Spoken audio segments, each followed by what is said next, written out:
హిందుత్వాన్ని అడ్డం పెట్టుకొని హ్మ్. అన్య మతాలను మనము చిన్న చూపు చూస్తున్నామని అంటారు. ఆర్ఎస్ఎస్ ముఖ్యంగా ఆర్ఎస్ఎస్, విశ్వ హిందూ పరిషత్ హిందూ మతాన్నే ఎంకరేజ్ చేస్తుంది. హిందూ మతాన్ని అడ్డం పెట్టుకొని అన్య మతాలు ఇప్పుడు మైనారిటీలు కావచ్చు, క్రిస్టియన్స్ కావచ్చు, ఏ మతాలనైనా దగ్గరికి తీయదు. అదే ఇదంతా వాటి మీద విషం అదే జిమ్ముతుంది. విషం జల్లే పిల్లల చెవులలో అది మొత్తం నింపుతుంది చిన్నప్పటి నుంచే, శాఖ నుంచే ఇక అలా అంటారు. ఆర్ఎస్ఎస్‌లో నేను అదే గమనిస్తున్నా. వీళ్ళు దేశాన్ని ప్రేమించమంటారు. హ్మ్. దేశం కోసం పనిచేయమంటారు. మన సంస్కృతిని ఇందులో అన్యమతాన్ని కించపరిచేది ఏమున్నది? హ్మ్. అన్యమతాన్ని ఉల్టా అన్యమతాల వాళ్ళు హిందువుల మీద దాడి చేసి హిందువులను మతం మారుస్తున్నారు. హ్మ్. నేనెందుకండి మొన్న ఒక 10 రోజుల క్రితము ఓ హైకోర్టు జడ్జి చెప్పాడు గదా! ఇక్కడ మతం మార్పిడులు అవుతున్నాయి. ఇంకొక 20, 30 సంవత్సరాల్లో హిందువులు తగ్గిపోతారు. ఏంటిది ఏమవుతుందని హైకోర్టు హ్మ్. జడ్జి స్టేట్మెంట్ ఇచ్చాడు. హ్మ్. దాంట్లో కాబట్టి అసలు ఇదంతా ప్రచారం. హ్మ్. వి హావ్ టు ఫస్ట్ మీరు మీడియాలో ఉన్నారు. హ్మ్. కానీ నేను మీడియాని చెప్తాను. మీడియా అనేది కమ్యూనిస్టులతో నిండిపోయింది. ఈ దేశద్రోహులందరూ మీడియాలో ఉన్నారు. ఫస్ట్ ఎడ్యుకేషన్ ఫీల్డ్‌లో ఉన్నారు మీడియా కమ్యూనిస్టులు. వీళ్ళేంటంటే ఈ దేశభక్తుల్ని వీళ్ళు బద్నాం చేస్తున్నారు. హ్మ్. ఈ దేశభక్తుల్ని బద్నాం చేస్తున్నారు. తర్వాత ఆర్ఎస్ఎస్ మనమేం చేద్దాం, మనం రాముడిని పూజించమంటున్నాం, కృష్ణుడిని గౌరవించమంటున్నాము. కానీ వీళ్ళేమంటారు, అమ్మో రాముడిని పూజ చేస్తే కమ్యూనల్. రాముడిని పూజ చేస్తే కమ్యూనల్ ఏంటి నాకు అర్థం కాదు. ఈ దేశంలో రాముడు ముఖ్యమా? లేకపోతే ఇంకెవడో బయటవాడు ముఖ్యమా? ఇది చెప్పండి. బయటవాడంటే? బయటవాడంటే మరి మన దేశం బయటవాడు. ఎవడన్నా కానివ్వండి. మీ ఇష్టం హ్మ్. ఎవరన్నా ఈ దేశపు హద్దుల బయట ఉన్నవాడు వాడు చెప్పింది. మన దేశము మన హిందూ ధర్మము మానవుల్ని కలిపి ఉంచేటువంటిది. మానవ జాతిని రక్షించేటువంటిది. ఈ దేశంలో హిందువులు ఉండటం వల్లనే ప్రపంచంలో మనుష్య జాతి మనుగడ సాగుతుంది అని నేను కాదు. హ్మ్. 130 సంవత్సరాల క్రితము స్వామి వివేకానంద షికాగోలో చెప్పారు. హ్మ్. It's not me. Swami Vivekananda said that. ఏది హిందూ ధర్మం ఉంటేనే. ఒకవేళ హిందూ ధర్మం ఏమైనా ఆయననే హి ఆన్సర్డ్. ఒకవేళ హిందూ ధర్మమే లుప్తమైపోతే అని ఆలోచించి అప్పుడు ఇక్కడ అరాచకం మేలుతుంది. ఐశ్వర్యాలు, తర్వాత ధన మద మత్సర్యాలు ఇవన్నీ చేసి మనుషులని చంపేస్తాయి అని అన్నారు ఆయన. ఆయన అన్నారు.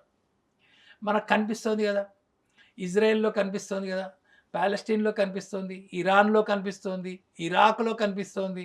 సిరియాలో కనిపిస్తోంది. జోర్డాన్‌లో కనిపిస్తోంది. ఇంగ్లాండ్‌లో కనిపిస్తోంది. ఇంగ్లాండ్‌లో అల్లర్లు జరుగుతున్నాయి. పాకిస్తాన్‌లో, ఆఫ్ఘనిస్తాన్‌లో. మనకి అది ఆదర్శమా? లేకపోతే శాంతియుతంగా అందరూ సర్వమానవ సౌభ్రాతృత్వము, సర్వే భవంతు సుఖిన, సర్వే సంతు నిరామయ అని చెప్పేటువంటి హిందూ ధర్మం ఆదర్శమా? ఇది చెప్పండి మనకి. హ్మ్. మరి మనకి హిందూ ధర్మమే ఆదర్శము. కాబట్టి హిందూ ధర్మమే గొప్పది. హిందూ ధర్మమే అందరు మనుషులు బాగుండాలని కోరు. హిందూ ధర్మము హిందూ జన సుఖినో భవంతు అని చెప్పడం లే. అందరు మనుషులు సమస్త. బాగుండాలని చెప్తోంది. అందరూ సుఖంగా ఉండాలని చెప్తోంది. ఇక్కడ అందరూ సుఖంగా ఉన్నారు. ఈ దేశంలో ముస్లింలు అందరూ సుఖంగానే ఉన్నారు. వాళ్ళు పాపం కొంతమంది వాళ్ళు అగ్రీ చేస్తలేరు. వాళ్ళు మేము సుఖంగా లేమని. కానీ పాపం వాళ్ళు అడిగారు కదా! వాళ్ళు మాకు వేరే దేశం కావాలన్నారు. వాళ్ళు వెళ్ళిపోయారు. వెళ్ళగా ఇంకా మిగిలిన వాళ్ళని ఇక్కడ ఉంచుకున్నాం మనమైతే. వాళ్ళు వెళ్ళిపోవాలని వెళ్ళిపోదామన్నారు. సో, అట్లా ఇక్కడ ఉన్నవాళ్ళు సుఖంగా ఉన్నారు. అది ఓకే. వాళ్ళ వల్ల కాదు. ఈ విషయాన్ని గుర్తుంచుకోవాలి. వాళ్ళ వల్ల కాదు. ముస్లింలు ఎక్కడున్నారో అస్సాంలో అల్లర్లు జరిగినాయి. కాశ్మీర్‌లో అక్కడి నుంచి హిందువులు తరిమివేయబడ్డారు 1990లో. మరి విజయవాడలో ఎందుకు తరిమివేయలే? హ్మ్. మరి లేకపోతే చెన్నైలో ఎందుకు కాలే? పూనాలో ఎందుకు కాలే? మరి అవన్నీ కూడా అవి హిందూ మెజారిటీ ఏరియాస్ కదా! అక్కడ నార్మల్‌గా బతుకుతున్నారు కదా హిందువులు. కాబట్టి ఇది ఒక పిచ్చి భ్రమలు. ఏదో ఆర్ఎస్ఎస్ ఇది నేర్పిస్తది. ఆర్ఎస్ఎస్ ఇతర మతాలను తక్కువ చేసి మాట్లాడుతది. అసలు ఆర్ఎస్ఎస్ నేను ఒక 1000 ఉపన్యాసాలు వినుంటా ఆర్ఎస్ఎస్‌లో. ఓహ్! 1000 ఉపన్యాసాలు ఈజీగా హ్మ్. వినుంటా. గత 40 ఏళ్లలో. 40 ఏళ్లలో ఓకే. ఒక్కసారి కూడా హ్మ్. ఇస్లాం గురించి గాని, హ్మ్. క్రైస్తవం గురించి గాని, హ్మ్. ఇతర మతాల గురించి గాని హ్మ్. ఎప్పుడు నన్ను పెద్దవాళ్ళు ఎవరు చెప్పగా వినలే. ఆర్ఎస్ఎస్‌లో ఫార్మల్ మీరు తీసుకోండిగా సరసంఘ చాలక్ అంటారు ప్రెసిడెంట్. హ్మ్. వాళ్ళ ఉపన్యాసాలు నేను ఎన్ని విన్నాను. ఒక 15, 20, 30 అన్నా వినుంటా నేనైతే. ఆ తర్వాత పైన పెద్దవాళ్ళు ఆల్ ఇండియా లెవెల్ వాళ్ళు. మ ఎవ్వరు వాళ్ళు చెప్పేది హిందువులు గట్టిగా ఉండండి, మీరు వేదాలను నమ్మండి, రామాయణాన్ని ఆదర్శంగా తీసుకోండి, కృష్ణుడు చెప్పిన భగవద్గీతను ఆదర్శంగా తీసుకోండి, ఇవి చెప్తారు. వా వాళ్ళ ఈ అన్య మతాల గురించి తక్కువ చూడటం కానీ ఎక్కువ చూడటం కానీ. ఓవరాల్గా ఆర్ఎస్ఎస్ దేశానికి ఏం చేస్తుందంటే ఆర్ఎస్ఎస్ అసలు ఆర్ఎస్ఎస్ దేశాన్ని సేవలు ఏంటి అసలు యాక్టివిటీస్ ఏంటి? దేశభక్తుల్ని తయారు చేయడం అనేది ఒక పెద్ద విషయం. మన Okay. దేశంలో కుల భక్తులు ఉంటారు, మ్మ్. కులాన్ని బాగా ఉన్నారు అట్లాంటి వాళ్ళు. భాషా భక్తులు ఉన్నారు, మ్మ్. ప్రాంతీయ భక్తులు ఉన్నారు. మ్మ్. తెలంగాణ వాళ్ళు ఉన్నారు, మ్మ్. రాయలసీమ వాళ్ళు, ఇట్లా ప్రాంతీయ, తెలంగాణ రాయలసీమే కాదు, మరాఠా వాళ్ళ, విదర్భ వాళ్ళు, దక్షిణ కర్ణాటక ఇట్లా మ్మ్. వాళ్ళు ప్రాంతీయ వాళ్ళు. కుల, మత, మ్మ్. ప్రాంత, భాష, లింగ, ఇట్లా మీరు ఎన్ని విభాగాలు తీసుకుంటే అన్ని భేదాలు కలిగిన వాళ్ళు ఉన్నారు. మ్మ్. కానీ సంఘం ఏం చెప్తుంది, మొత్తం దేశంలో యువత అంటే మొత్తం ప్రజలంతా కూడా మన దేశ భక్తులుగా కావాలి. మన దేశాన్ని ఫస్ట్ ప్రయారిటీ దేశం, మ్మ్. Second priority your family, first priority దేశానికి ఇమ్మని ఉంటుంది.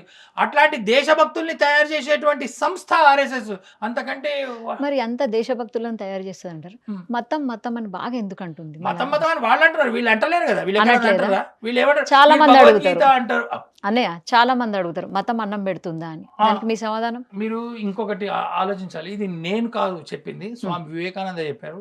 ఓకే. మతం అంటే మరి మతం అన్నం పెడతా అనేవాడు ఎవడు అన్నాడు వాడు మ్మ్. వాడు సో మరి మతం అన్నం పెడతదా అనేవాడు మరి ఇస్లాం అన్నం పెడతదా, మ్మ్. మరి క్రైస్తవం అన్నం పెడతదా, జీసస్ అన్నం పెడతాడా? వాడేం పెట్టాడు కదా. మరి అక్కడ ఎందుకు అడుగుతలేరు? వాడు వీడిని అడుగుతున్నారు. ఉల్టా పాపం అసలు వీళ్ళు మతం గురించి మాట్లాడతలేరు మన దేశంలో. మనం మాట్లాడేది ధర్మం గురించి. ధర్మం వేరే, మతం వేరే. మ్మ్.